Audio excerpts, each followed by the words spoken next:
मी जगभरातील भारतीयांना आणि लोकशाहीवर विश्वास असलेल्या तमाम विश्वातील सर्व जनांना भारतरत्न डॉक्टर बाबासाहेब आंबेडकर यांच्या जयंतीच्या खूप खूप शुभेच्छा देतो।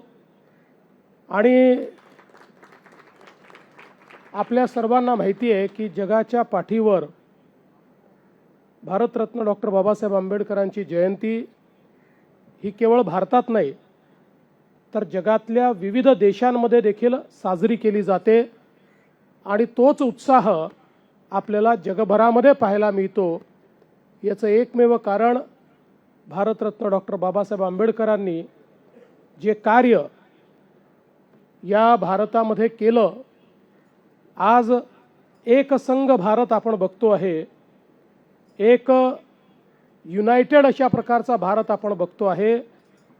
याचं श्रेय जर कोणाला द्यायचं असेल तर ते भारतरत्न डॉक्टर बाबासाहेब आंबेडकरांनी तयार केलेल्या संविधानाला आपल्याला द्यावं लागेल। आणि त्याच संविधानाची 75 वर्ष पूर्ण झाल्यामुळे संविधानाच्या अमृत महोत्सवाचं देखील आपण वर्ष या ठिकाणी साजरं करतोय।